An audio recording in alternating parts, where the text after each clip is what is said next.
Welcome to the Wave Podcast on FM 91.7 WHUS stores at the top of the hour. I'm your host, Bill Trevesky, and for more, be sure to go to podcasttheway.com.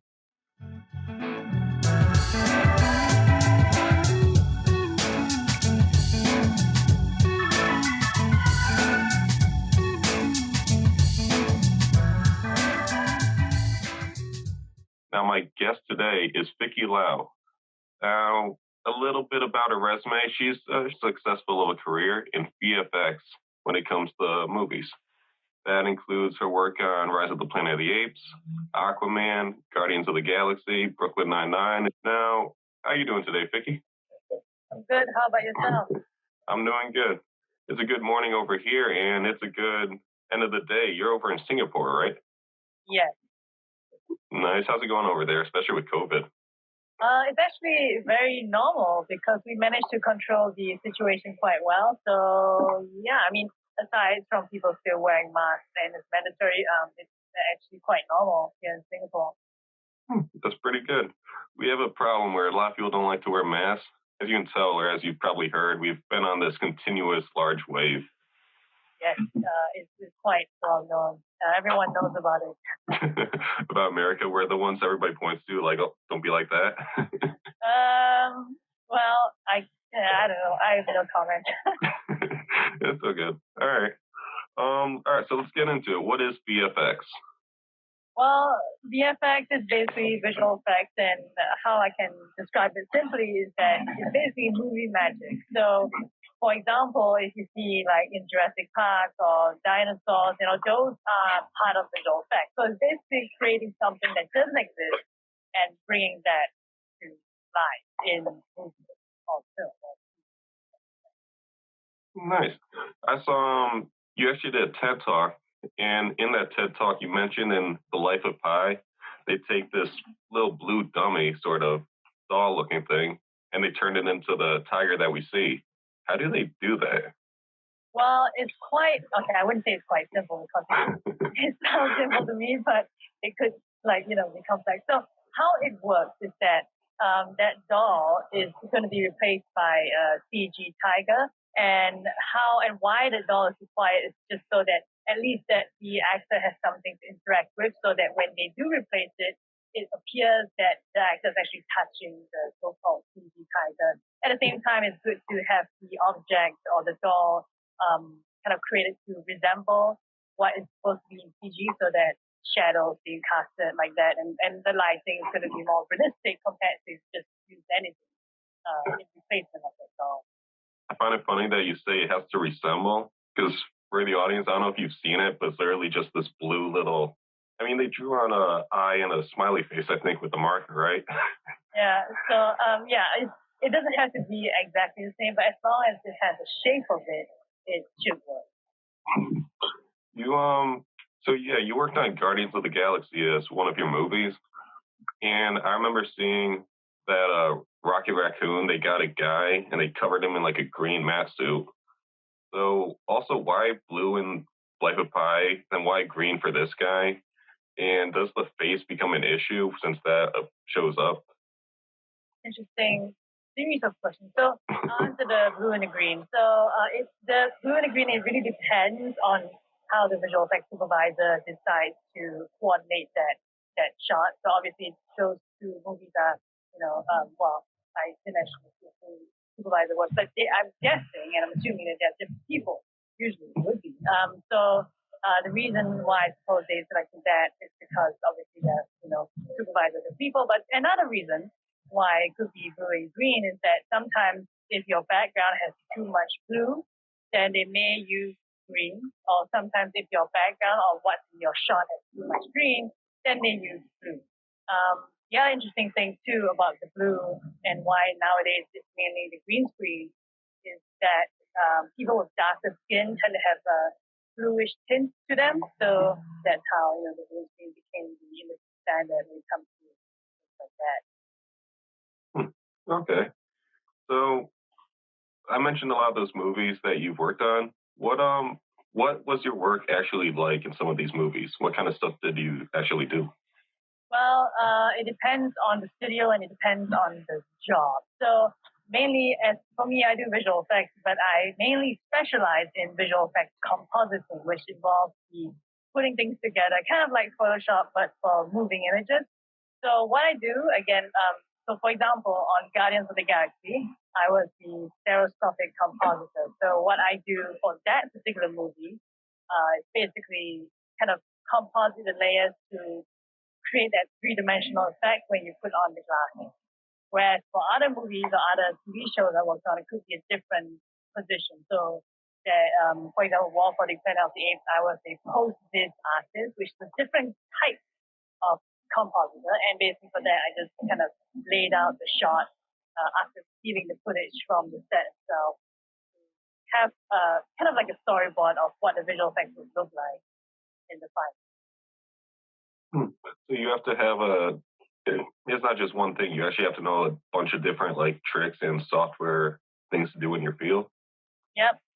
Nice. I was going to bring this up later too, but during your TED talk, you talked a lot about virtual reality, and you used the term technical artist. What is that? Well, technical artist is basically someone that is both his skills in the technical side of the craft as well as the artistic side. So what's interesting about the industry, which I noticed that a lot of people love the artistic side. Basically, they just want to do like the Photoshop, the After Effects. They don't want to even touch any kind of programming at all, and that's fine. They have jobs for those kinds of people. But a technical artist basically is a combination of both. And normally, if I have to give you an example or give the listeners an example of a goal that is very, very so-called technical artist would be a game developer, right? A game developer not only has to understand or sometimes actually do the heavy programming themselves, but they also need to design the game in order to make it masterable and presentable to the average game. Okay, I can see that. And some of that work that you mentioned, I saw another thing you did was Brooklyn Nine-Nine. You had to replace the logos or graffitis or kind of crop out the background characters. Yeah. So how's that? Is that really like Photoshop kind of where you just take the image around and then you just overlap it, or is it a whole different software? It's a different software. So Photoshop doesn't really handle moving images. So I believe that was a long time ago when I worked on that show. So, I remember hearing that it's like the first season or something like that. Yeah, exactly. So I think that was in After? Yeah, it was in After Effects and Mocha, which is their own. Mocha is like a photo masking tracking kind of software. So basically, I use that to do the replacement of the PC in that shot. Now, I know for podcasting from experience, if people want to get into it, they have to download Adobe Audition or Adobe Premiere, and that could cost like $40 a month or something like that if you don't pirate it. So if somebody wants to get into your field, like they're looking to get into VFX, what kind of software will they download or what would they first try out? Well, the easiest is obviously Adobe After Effects, and they do offer a trial, and I won't advocate for pirating it, because obviously I don't want to get into trouble. Yeah, but a little wink, right? Yeah, I know. But anyway, the thing is, like, you can try After Effects, and I'm sure there are many creative ways to get After Effects. But yes, they do have a trial version. If you want to do something more complex and use software that I use and the industry, even if you use mainly for what I do, which is compositing, which is a very niche area of visual effects. There's Nuke, and they do offer free, absolutely free, non-commercial version. The only issue with that is that you only have a set limitation to the size you can render, and I believe you'll have a logo in that. But either way, there's a non-commercial version of the software available as well. What makes the software you use better than the Adobe Effects software? Well, Nuke basically, and this is a lot for listeners when on visual effects and Nuke. It is like the explosion Nuke, but the software version of it. It's mainly used by, I would say, about 80% of the studios out there. So if anyone's looking to get into visual effects and looking specifically for a job in this field, and specifically to do what I do, which is compositing, definitely knowing Nuke would be beneficial to increase your chances of getting a job. How long of a scene do you usually edit, and how long does it take you to edit a scene? So we normally work on shots, so individual shots from a scene. It could be from any scene. And again, the length of time taken to edit or kind of add visual effects into those shots depends on the shot itself. It could be as long as maybe a week if it's a very complex shot, and it could be as short as maybe 1 hour. So it really depends on what is in the shot. So you work on like a single frame? If the shot has, well, it's rare that a shot has one frame, but if the shot, let's say, has maybe 3 seconds worth of frames, which normally rough estimate probably about 90 frames, then yes, I'll work on that set of frames for that one shot. Okay. And it's an interesting career choice. How do you begin? Like, how do you get into it? Well, it basically started when I was young. When I was 14, I was given a camcorder. And from there, because I was kind of a shy kid, so when I had this camcorder, it kind of became my voice as a tool of self-expression. So from there, it grew into video editing because, I could edit the things I shot. And then eventually that kind of transitioned into visual effects. So that's how that happened. Okay. So you like film your own like small movies and then edit it? Yeah, so what I did was I went out there and filmed nature and birds and random stuff happening in Singapore. And then I would edit it into like a weird music video montage. Kind of interesting because back then there was only Windows Movie Maker. So that was fun. But yeah. Looking at your IMBD, that website. So it said that really early on you like to do voice acting too. What made you turn away from that, or do you still do that? Nobody ever actually asked it, or of course nobody has looked at it. I do a little bit of research. Okay, that's good. So it wasn't that I turned away from it. It's just that it's not something that. Okay, so how I see it is that if I can enjoy many things, right? I just love visual effects, I can like voice, I can like singing and dancing, but it doesn't mean that I want to make that into my like final pathway or career. So it wasn't the fact that I turned away from it. It's just that it never materialized because it never materialized. And I guess my passion for visual effects was bigger than all the other passions I had at the time. As for the other part of the question, which I believe was what made me get into it, well, it's again another form of self-expression. It's kind of fun, you know. Some like being a quiet kid, no one talks to you, kind of talk to yourself with your voice. That's pretty fun. So yeah. Okay. And I saw also that you said in the podcast I heard that art isn't too well respected in Asian cultures. So was there like a tough barrier to overcome? Um. Well, no, I don't think I overcame it here. It's because I left the country, which is why it wasn't really an issue for me. But I would imagine, and I don't know for sure, because again, I've never actually had to do this in Singapore. But having spoken to a few people who are filmmakers in Singapore, I would say that they did describe that, it's still not taken seriously, and mainly because, and it's understandable because, if you compare an artist with a doctor, it's an unfair comparison, but obviously a doctor is something else. But yeah, in Asian culture, we definitely don't really prioritize art as highly as the Western. I think it was Robin Williams who said engineers, doctors, scientists are all jobs we need, but being an artist or something along that field is why we live. Huh. Yeah, it seems kind of corny when I say it, but I thought it was a good quote. It is a good quote, and I think that that's definitely very true. So it's just that especially in Asian cultures, they just don't see it that way. And I think we can't really blame it. It's just their culture and the way it's been for centuries. They are starting to open up, but in general, it's still like yeah. Well, hopefully improve some more. So that comparison of say a doctor versus your field of work, how much money do you expect to make? it depends on your portfolio and your experience. So it's funny because there was a local interview that tried to do a glass door, glass door the site where everyone reports the salary.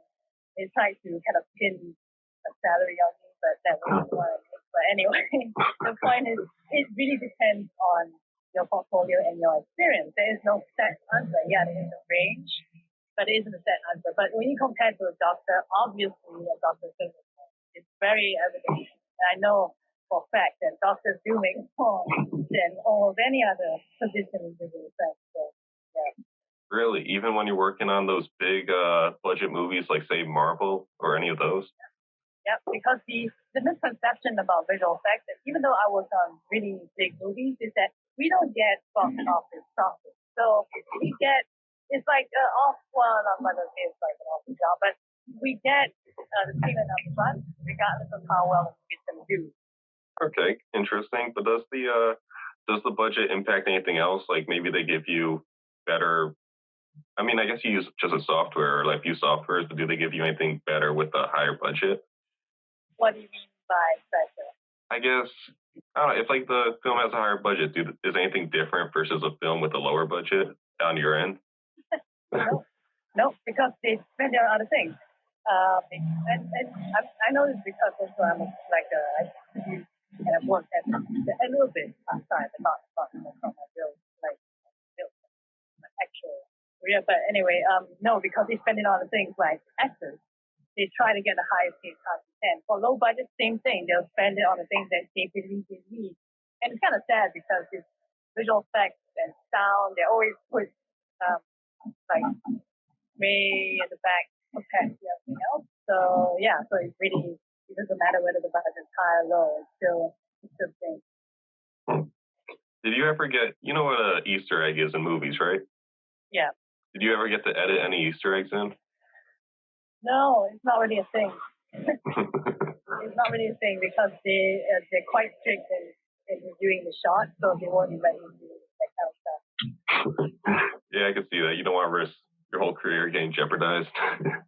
Well, that, but also at the same time, the supervisors will catch those.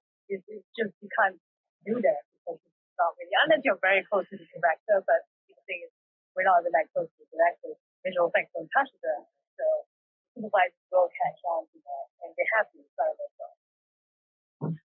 Do you have any history working with animation? No, only like short films, one or two. That's really about it. Okay. Now, before you mentioned a few terms, and for example, I heard in another podcast you did rotoscoping before. What are some other VFX terms that the audience wouldn't know about? Let's see. Rotoscoping, compositing. Well, I mean, I'm sure people know what they probably know what animating is. There's rigging, there's texturing. People probably know what modeling is. What other terms? There's so many terms. There's a lot of terms, like motion capture, maybe something like that. So yeah, there's really a lot of terms. I could list them all, but it'll probably take a long time. So if somebody were to just get into the industry, those are some things they could first look at. Yeah. Okay. And so, like, using a real example, I know like podcasting school, my friend takes a course, journalism for podcasting, and they don't teach him virtually anything except, I don't even know. I just asked him, he says, we really don't learn anything except maybe Joe Rogan. And my friend who does, I don't know if it's VFX, but you ever see a basketball game or a sport game and they'll do the edits before the game, like everybody get hype and they'll play the music as the guy dunk or do some crazy tricks? Oh, okay. I think I know what you're talking about. Yeah. Yeah, so he does stuff like he does the opener for UConn's basketball games, or he's going to start working with ESPN soon. So something that we each found was school doesn't really teach too much versus your own research and finding out. So for now, you graduated summa cum laude, so you did good with school, to say the least.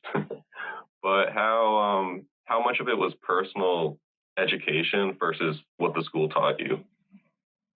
Very good question. I would say it's mixed. Now, again, I understand the argument for, not going to school and actually learning things on your own. At the same time, school does provide you with the kind of like the safe playground to experiment and make all the mistakes you want. So I would say to answer your question, it's a 50-50 split. Half of it, yes, I, did research stuff like that. But the other half, I would not say and I would not discount that school was useless because to me it wasn't. It really depends on how you use that experience. So, yeah. Okay.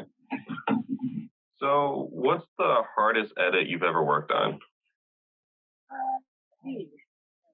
This question because it's funny because once I work on it, I move on and I don't talk on it, so I don't actually remember that.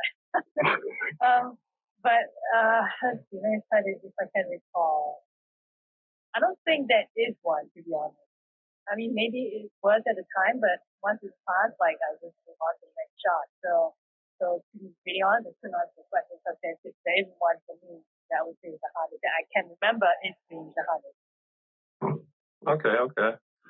And so I was looking at your website again. I know I keep like asking terms and having you mention a bunch of terms, but on your web page, you mentioned volumetric composition, and then there's this video. Yeah, so the video of the cowboy on the horse and it keeps sliding around. Can you tell a little bit about that? Definitely. So that was a project for Intel, and volumetric compositing basically is compositing, which is what I really do, but using 4D data, so depth data.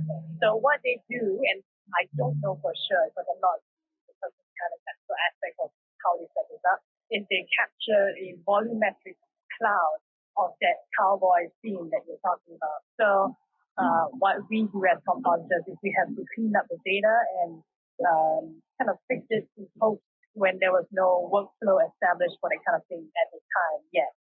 So it was a team of three, and all three of us, myself included, were basically working in the dark. And it was pretty cool because basically we're like the new people experimenting with these things. So yeah. Okay. You've worked on many films, like we said. Did anything really interesting ever happen? What do you mean by interesting? I guess what I'd refer to is you said you met David Morrissey, the governor from The Walking Dead. Oh, where did I say that? And how did you find the same way, it was the podcast. I think it's the Podcast of the People it was called. Oh, okay, yes. Okay. I was like, wait, when did I put that picture out there? Because I know I did not. Yes, I did meet him. It was actually at a convention, so that was pretty cool. So I just told him, hey, I did a visual effect on season 4. And he was like, oh, okay, that's cool. But again, like, obviously, it's busy, so it's not going to, it's not like going to have a long chat with you or whatever. But I thought, hey, that's cool. I guess I did a good job. So, but that's it. That's really about it. So yeah, I did meet him. It was pretty cool because I like the governor. So there you go. Yeah, I watched a little bit of that show here and there, but I know everybody liked him as a villain. Yeah. But in real life, he's not a villain. Like he seemed like a good guy in that little bit. Yeah, he's actually a nice dude. And it was funny because at that convention, obviously a lot of crazy fans were there. And I remember someone randomly telling me, "Oh, did you know that there was this really weird woman that came up to him and was saying that she loved him, whatever." And he was being cool, didn't know he wasn't like being super mean or dismissive. So I was like, "Oh, that's nice." So yeah, I think I would say, to have something like that happen to you and not be mean, that's pretty nice. Yeah, I bet like if I were in that position, I'd love the attention. I'd be like, "Oh, great, people recognize my work." But I feel like after a while, it could get repetitive. Like, do you know who John Cena is? Yes. Yeah, there's a video that went around the internet the other day where, again, like he's a big name. A lot of people know of him. So this guy just pulled out his camera, started recording, and walked right up to him like John Cena, like getting his face. And it's just like, yeah, John Cena, like the way he approaches it, he's very respectful. He's very but he mentions, "Oh, thanks for asking if you can record me," or thanks, like mentioning that as in the guy never even asked to start recording him and just instantly got in his face. So I could see stuff like that getting kind of, you gotta be respectful, but I could see eventually getting like, hey, Can you guys be respectful back? Yeah, it's kind of a conundrum when it comes to culture. So, yeah. Another thing I heard too was that you have to work 80 hours a week at times. Yeah. What did that look like? Why 80 hours a week? So that's not really a choice if you want to keep your job. So that's why when you asked why, I was like, well, it's not really a choice. And that how did that look like? Well, it was basically at a big studio, and this is a really big studio, so they can do that and get away with it.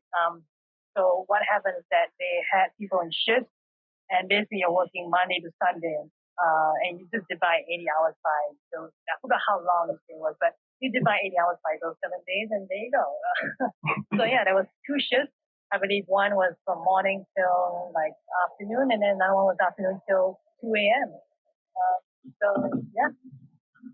So if somebody's getting into this field, it's not all like fun editing. You will actually have some tiresome hours in.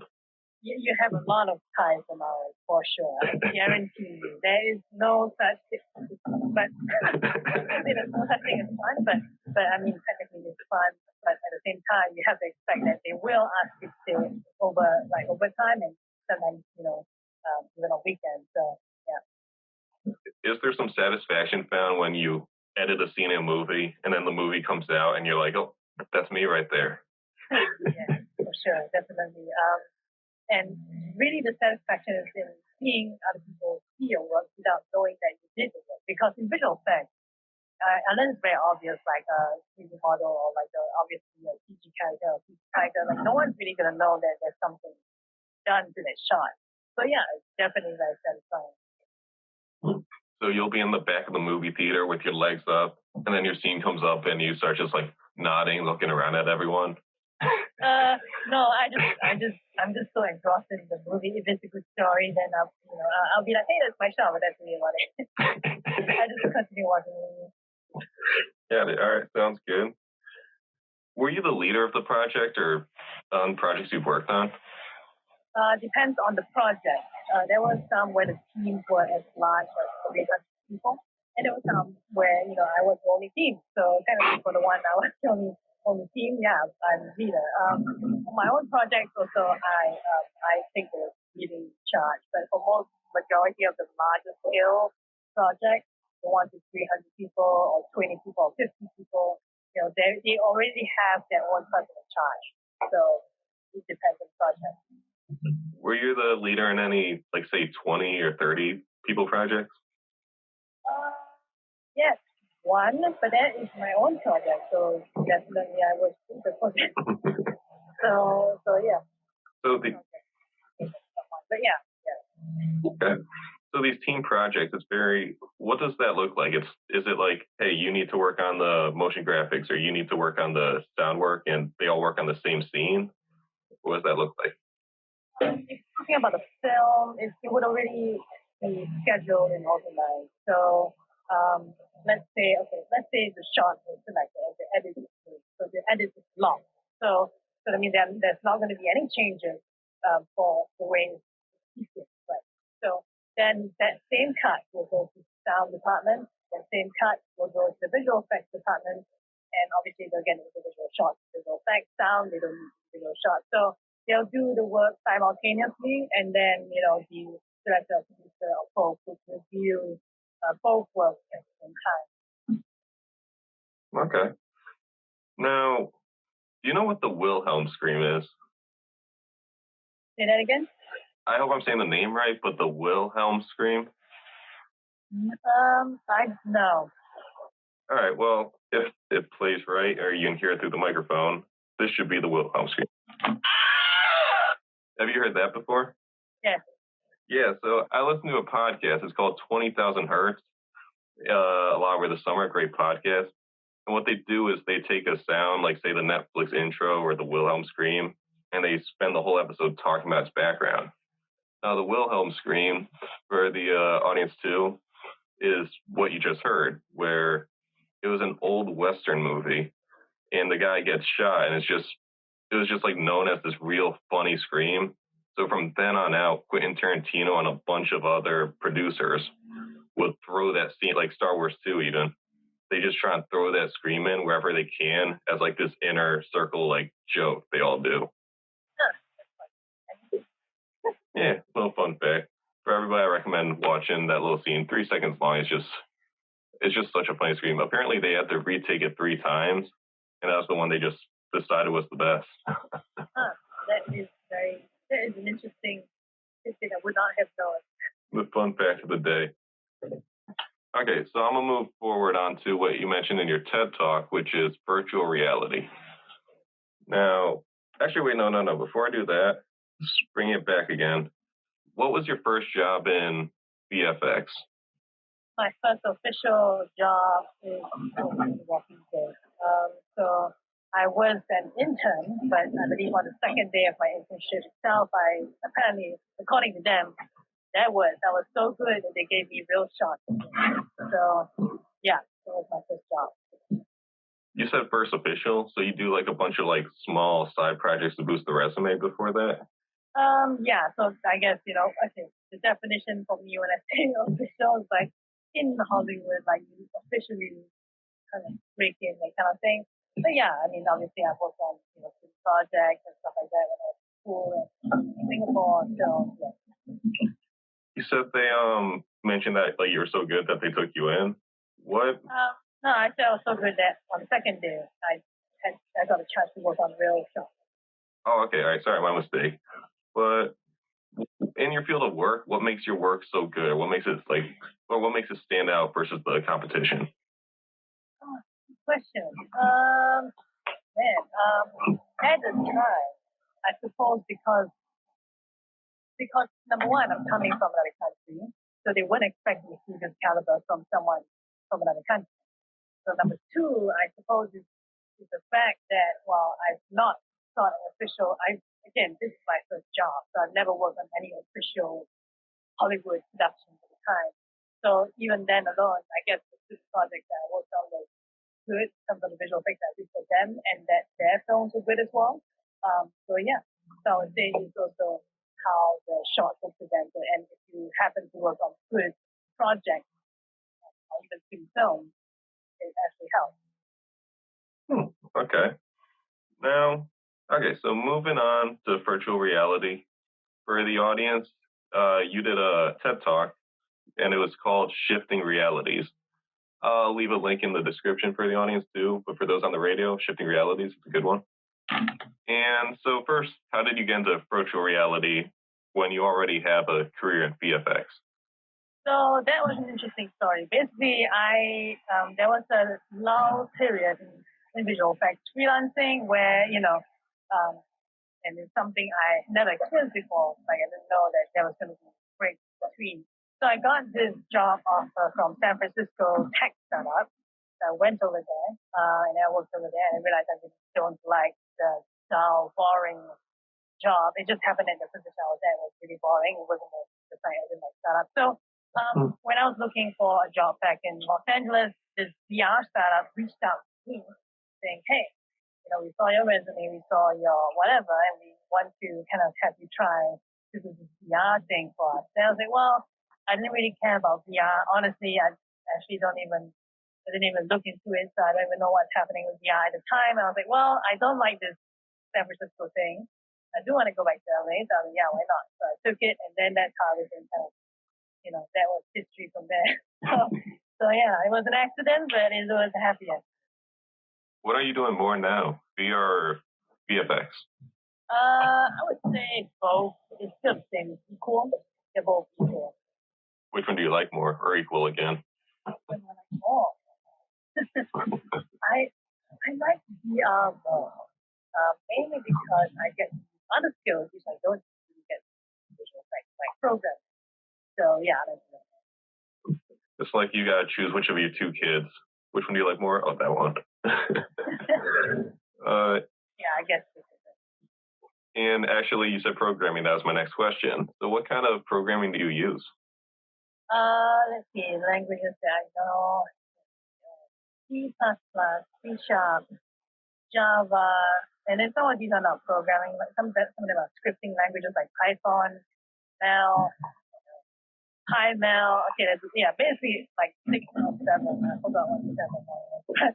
But yeah, so those are just some kind of programming or scripting languages that I know. You said Python. I'm a mechanical engineer, so I have to take a course on Python. Oh, cool. Yeah, and I mean, congrats with what you do, but computer science is my complete worst pride, my worst understanding, that was the hardest class I've ever taken by far. Yeah, I get it. Like, it's kind of not a surprise too, because a lot of people don't really like something which is normal, not like, it's just, that's why I say even in visual effects, most people don't want to touch that, and it's totally fine. So yeah, like I can understand your pain to an extent. You ever have all right, you're all done, you finish, you run the program, there's an error, so then you have to just go through everything to find some small little typo? Yes, but I think for me, because the way I organized it, it wasn't that. I like to put a lot of comments. Like I comment the entire crap out of my code, so it's easy for me to find an error. But yes, I've encountered those, and maybe I also try to find the error. And yeah. So one thing you mentioned in the TED Talk, or one of the stats that came up, by 2025, the video game VR will be a $11.6 billion industry. Healthcare, 5.1 billion, life defense, 4.1 billion, et cetera, et cetera. So when will we start seeing VR actually like everywhere, kind of? Man, people always ask me that question. Again, it's very hard to predict the future, which is true. Even, I was thinking, wait, so I said that, that was 2015. Now it's like 2021 or 2020 or 2021. We want the year to be over with COVID, but not yet. I'm thinking like 2021, but yeah, I guess it's hard to predict. It does take time. It's going to be very difficult to predict. Because every time when I try to predict, it'll probably change. Although I think my last estimation at a different conference where I was talking about VR was like probably I'm not going to give the exact year, but in 10 years or 10 to 20 years from that time, so probably 2030 or 2040, or maybe even just like in between there around the period. Again, it's hard to predict. I could see that, because I feel like we always hear, oh, VR is the next big thing that's really about become huge, and I can't see it not. Like, it seems like there's just so much stuff for it to be used for. But yeah, that date just keeps getting kind of pushed back. Yeah, it just takes a while, and it also depends on content, what it's used for. What's holding it back right now? What's the biggest struggle for it? Definitely more utility and content. Basically, what I mentioned just now. So content, we're talking about entertainment. Plus, the film industry is looking into this stuff like that. It's just not sustainable if you just have specific content and it's not useful for the medium of VR. For example, VR film. Just put it on, you just look around, and then that's it. Like, it's not going to really care. You want to go back and look at it. So that's an issue. If it's just like a pure watching experience, which defeats the purpose of VR. The other aspect is basically it's not useful enough for people to want to integrate it into their normal life. It's not like a phone.